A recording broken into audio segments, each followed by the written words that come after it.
Baitur Rahman. Ada dua pertanyaan penting. Yang pertamanya mungkin akan menjadi kontroversi di antara semua yang Ustaz sudah bahas di kesempatan malam hari ini. Mungkin sebagai sumber ilmu kami saja. Yang pertama adalah pertanyaan tentang toleransi beragama.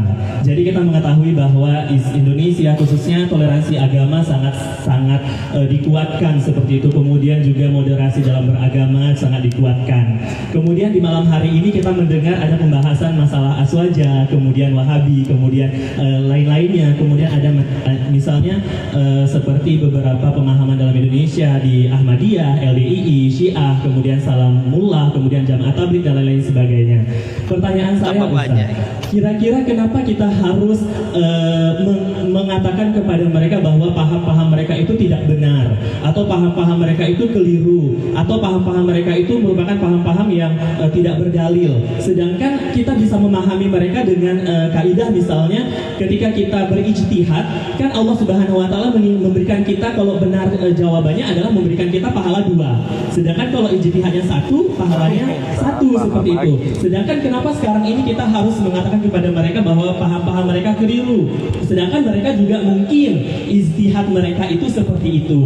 Jadi kenapa kita harus istilahnya membeda-bedakan? Mungkin ini menjadi juga kekuatan bagi kami bahwa kami akan di garda terdepan seperti itu untuk mengatakan bahwa oh kamu keliru karena menurut pahaman kami adalah kekeliruan itu harus diperbaiki. Misalnya seperti itu. Itu adalah pertanyaan yang pertama. Kemudian pertanyaan yang kedua, salahkah kita jika ada orang yang mengatakan kepada kita tentang suatu hukum seperti itu ataupun ibadah yang harus kita jalankan, kemudian kita mengatakan kepada mereka bahwa mana dalilnya? Nah, karena dalam kitab usul fiqh, mungkin pemahaman usul fiqh atau kita sudah belajar usul fiqh bahwa asal daripada ibadah itu adalah batal ataupun tidak ada hingga tegak dalil ataupun ada dalilnya.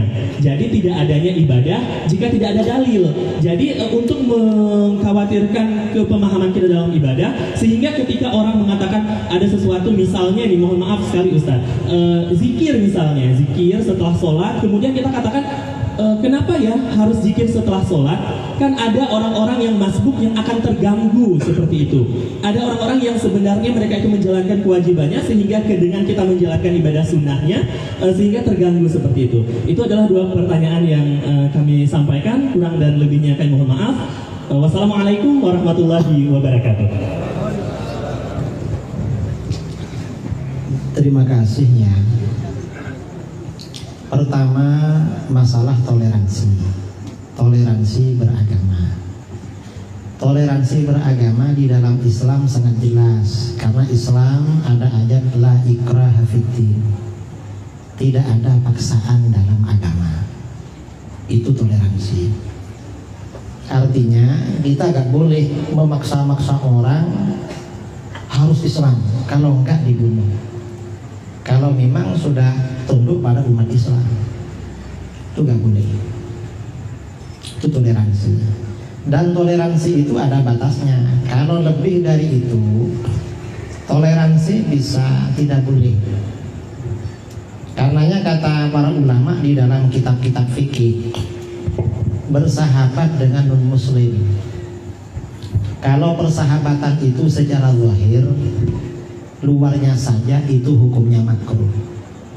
Tapi kalau secara batin hukumnya haram. Secara batin itu artinya menjadikan mereka sebagai teman setia, teman sejati, itu gak boleh. Terus juga masalah toleransi. Karena kemarin tanggal 25 Desember, hari Natal, kadang-kadang kita zalih toleransi tapi kelewatan. Contohnya apa? Mengucapkan selamat Natal. Ucapan selamat Natal ini kalau ulama dulu semuanya mengharamkan. Yang membolehkan itu ulama-ulama modern, ulama sekarang. Tapi dalilnya tidak kuat, masih lebih kuat ulama-ulama dulu. Cuma oleh sebagian guru-guru kita, kalau tidak terpaksa mengucapkan, jangan mengucapkan selamat Natal, ikut yang haram saja. Kalau terpaksa, misalnya ada orang Aceh tinggal di Papua, tinggal di Manado, ngontrak di rumahnya orang Kristen, mengucapkan selamat Natal nanti disuruh pindah, gak punya pekerjaan, terpaksa gak apa-apa, cuma imannya dijaga. Karena orang Aceh di mana-mana saudara ada, di Papua ada, di Manado ada, apalagi di Medan. Medan itu Aceh kedua. Karena warung kopi di Medan tuh hampir semuanya punya orang Aceh. Dan yang punya orang Medan ngaku orang Aceh juga. Jadi masalah toleransi seperti itu. Termasuk menjaga gereja itu hukumnya haram, nggak ada perbedaan pendapat. Mang kebablasan awalnya mengucapkan selamat Natal, belum puas jaga gereja, belum puas akhirnya ikut Natalan. Loh kok ikut Natalan Gus? Walaupun ikut Natalan kita bawa jamaah hadroh, baca sholawat di dalam. Loh gak boleh seperti itu walaupun baca sholawat. Karena kalau kita bikin maulid, lalu mereka mau datang juga, bawa tim paduan suara sama salibnya, kacau acara kita, sama-sama rusak, itu gak boleh. Mereka ini ya dalihnya toleransi, tapi kebablasan. Ini yang pertama. Pertanyaan, saya menanggapi yang pertama. Lalu pertanyaan yang pertama, mengapa kita kepada Wahabi, kepada Syiah, kepada HTI dan lain-lain mengatakan sesat, mengatakan salah? Mengapa tidak toleran? Karena ada hadis, idza jtahadal hakim, idza hakamal hakim fajtahada fa asaba falahu ajran, wa idza jtahada fa akhta'a falahu ajrun wahid. Apabila seorang hakim mengeluarkan keputusan di pengadilan, lalu dia berijtihad, ijtihadnya benar, pahalanya dapat 2. Kalau ijtihadnya salah, pahalanya dapat 1. Mengapa aliran-aliran nggak masuk ke sini? Kata para ulama, yang pahalanya 2 dan 1 ijtihad di dalam masalah fikih. Kalau masalah fikih, yang salah dapat 1 pahala, yang benar dapat 2. Karenanya perbedaan antara Imam Maliki, Imam Hanafi, Imam Syafi'i, Imam Hambali itu ditoleransi karena itu masalah fikih, dan banyak terjadi kasus sejak masa Rasulullah SAW memang seperti itu. Itu masalah fikih. Kalau masalah akidah konteksnya beda. Gimana konteksnya? Hadisnya beda juga kalau di dalam akidah. Kalau di dalam akidah hadisnya wasataftariqu ummati ala 73 millah kulluha finnar illa millatan wahidah. Umatku akan pecah menjadi 73 golongan, semuanya masuk neraka kecuali 1 golongan yang selamat masuk surga. Para sahabat bertanya, man hiya ya Rasulullah, siapa yang selamat? Ma ana alaihi ashabi, golongan yang mengikuti ajaranku dan ajaran para sahabat. Ini namanya ahlus sunnah wal. Nah, karenanya kelompok yang berbeda di dalam akidah gak bisa dikatakan dapat pahala, karena oleh syara diancam masuk neraka, berarti gak dapat pahala. Mengapa yang salah di dalam akidah itu fatal? Karena akidah itu dalilnya harus dalil qat'i. Karena dalam akidah ini harus dalil qat'i, maka ketika benar berarti itu petunjuk dan ahlus sunnah wal jamaah. Ketika salah berarti itu kesesatan dan pengikut aliran sesat. Jadi konteksnya beda. Kalau usul fikih itu dalil fikih. Tadi saudara kan berbicara usul fikih. Usul fikih ya masalah fikih, toleran memang kalau usul fikih. Kalau perbedaan masalah fikih kita senang. Memang dalam masa-masa tertentu ulama kita mewajibkan kita pindah mazhab. Kadang menganjurkan, kadang mewajibkan. Contoh yang dianjurkan, mazhab Syafi'i ini punya wudhu kalau sentuhan laki perempuan batal. Kalau kita lagi tawaf, ya, orang Indonesia badannya kecil-kecil, orang perempuan dari Arab, dari Turki, dari India tinggi-tinggi, tuh tangan-tangan mereka. Kalau dianjurkan memang enak. Ada yang wajib pindah mazhab. Contoh masalah sholat. Ada orang Aceh pergi ke Medan. Sampai di Medan masuk toilet, keluar dari toilet kencing lagi di celananya. Waktu sholat hampir akhir. Maka bagaimana? Apakah orang ini mengakhirkan sholatnya? Nanti sholat setelah sampai di Aceh lagi, gak boleh, haram. Atau bagaimana? Terpaksa sholat. Kata para ulama, ini wajib sholat. Sedangkan celananya yang najis tetap dipakai. Pindah mazhab ikut ulama yang mengatakan celana najis, sholatnya tetap sah. Ini namanya pindah mazhab, tapi hukumnya ini masalah fikih. Kalau masalah akidah gak bisa seperti itu, konteksnya berbeda.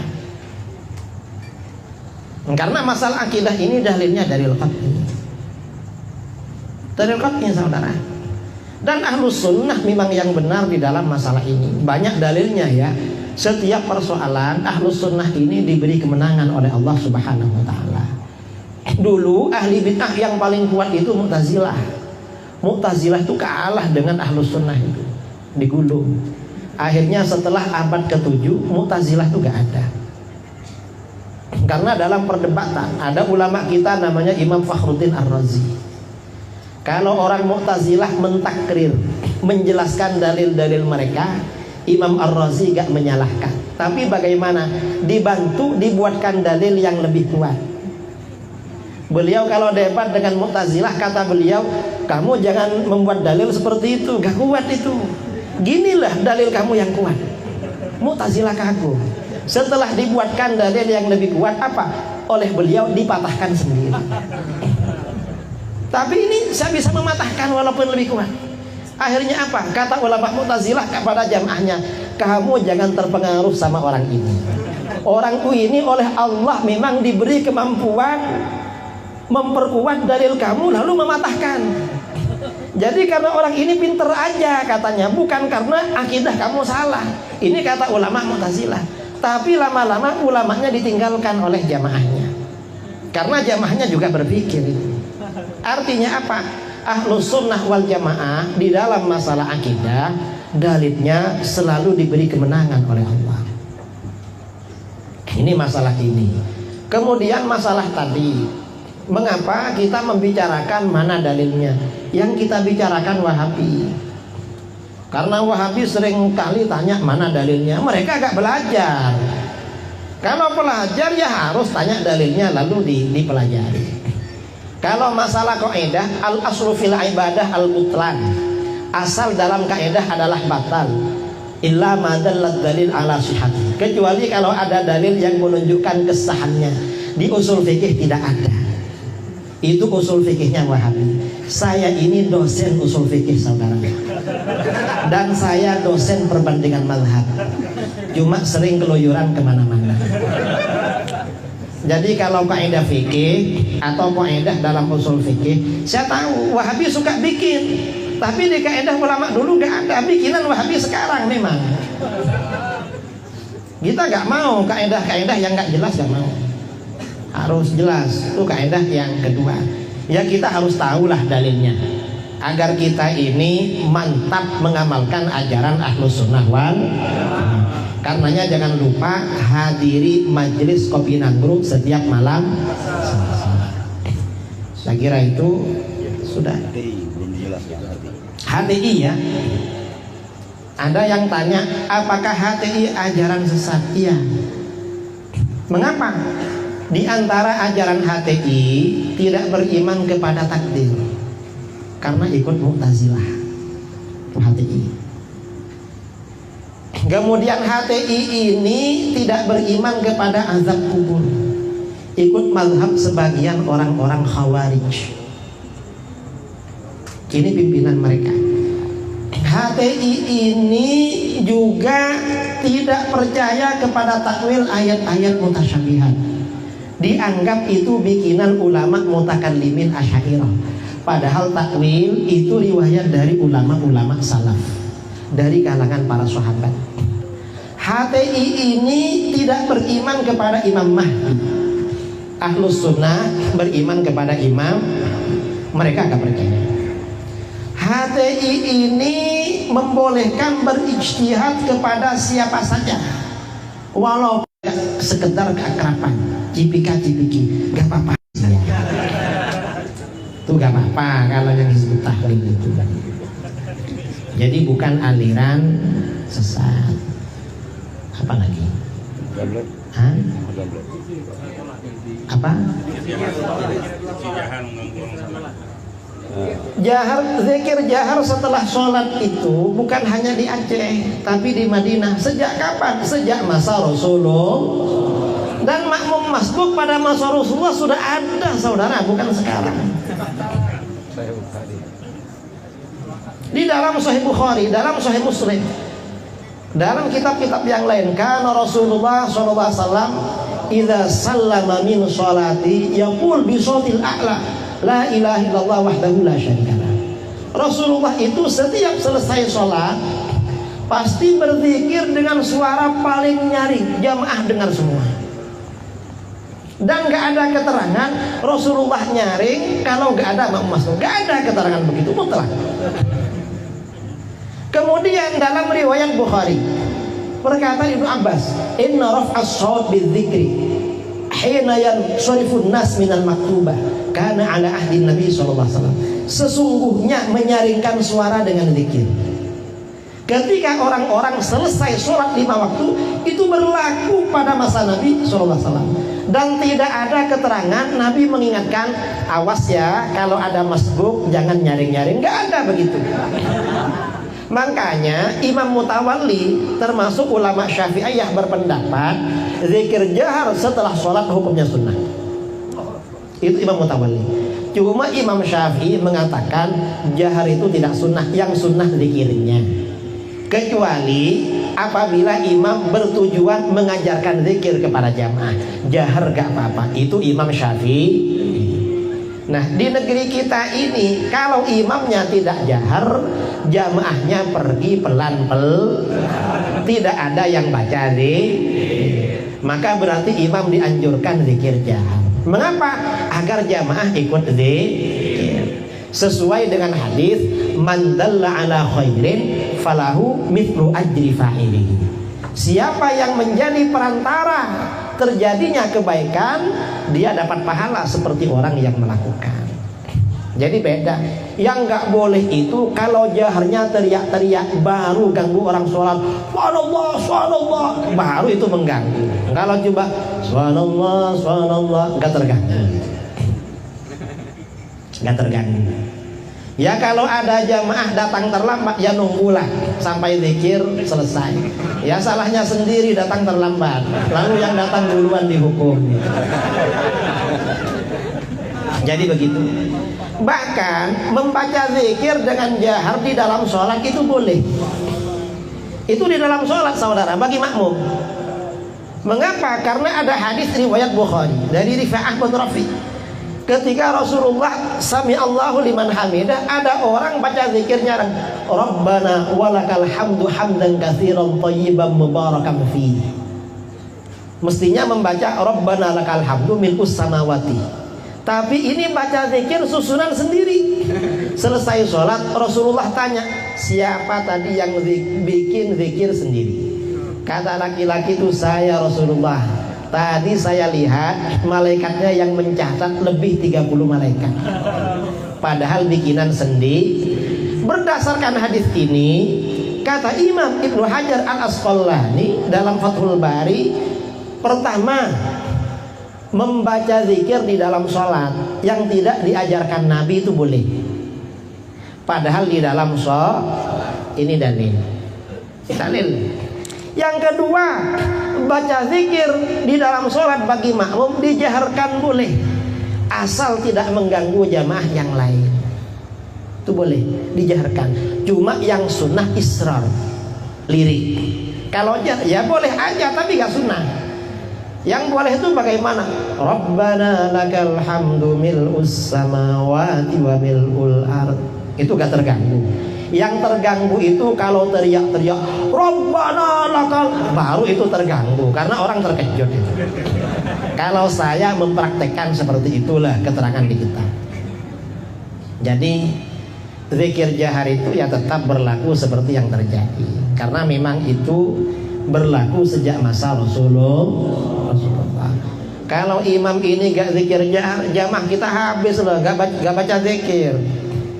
Coba lihat yang imamnya gak jahar itu, pergi orangnya. Mengapa? Masyarakat kita ini gak tahu mau baca apa. Kadang-kadang habis sholat, kalau doanya gak berjamaah, masyarakat kita gak hafal doa habis sholat. Kadang-kadang imamnya keliru baca doanya, apalagi jamaahnya. Saya sering loh sholat berjamaah, sebagian imam, kadang imamnya hafid baca doa keliru-keliru. Sering. Di Malaysia, di Batam, di Medan, kadang di Aceh juga. Imamnya saja keliru, apalagi jamaahnya, tambah gak bisa itu. Ya enggak, memang kita ini banyak kekurangan. Ya marilah, masalah ilmu pengetahuan ini kita pelajari ramai-ramai. Karena kalau umat Islam ini berilmu, insya Allah Aceh semakin tentram, aman dan damai. Amin Allahumma amin. Kemudian jamaah tabligh. Kalau jamaah tabligh itu macam-macam. Ada yang Wahabi, ada yang Ahlus Sunnah. Di Indonesia, kalau yang jamaah tabligh itu dari Pondok Temboro, Al-Fatah Magetan, atau Pondok Payaman Jawa Tengah, itu Aswaja. Karena pondoknya itu sama dengan dayah-dayah di Aceh, mazhab Syafi'i. Kalau yang di luar itu kita nggak tahu. Tapi rata-rata yang di Indonesia Aswaja. Tadi ada yang tanya soal jamaah tabligh. Dan akidahnya juga akidah Asy'ariyah, bukan Wahabi. Bahkan di daerah saya, mereka tahu. Dan bahkan aliran-aliran sesat di luar Wahabi mereka tahu pusatnya di mana, pimpinannya siapa, tahu itu. Mengapa? Mereka itu patrol, saudara, patroli kerjanya kemana-mana. Dulu ada jamaah tabligh ke rumah saya, Kiai kapan khuruj bersama kami? Saya tanya sama mereka, kamu khuruj berapa kali sebulan? 3 hari. Saya 3 hari di rumah. Lebih banyak di luar. Jangan ajak saya lah, kasihan. Kalau mau diajak gak apa-apa, tapi carikan di luar.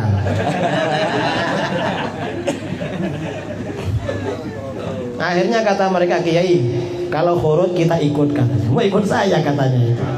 Saya kalau di Jakarta, jamaah tabligh itu sering ikut kemana-mana. Terutama dulu ketika musim orang gila, 3 tahun yang lalu kan, 3 tahun. Orang gila menikam-nikam ustadz-ustadz di masjid. Orang gilanya hebat, cuma ustadz yang ketemu. Kalau sama selain ustadz tuh gak mau itu. Ini orang gila Indonesia cerdas-cerdas nih, yang gila lah bisa gitu. Saya bilang sama kawan-kawan, saya mau khuruj ke Jakarta tapi dijaga. Kalau sendirian saya gak mau. Waktu musim orang gila dulu. Tapi ya enggak, sebenarnya aman insyaallah. Amin Allahumma amin. Wal afu minkum. Assalamualaikum warahmatullahi wabarakatuh.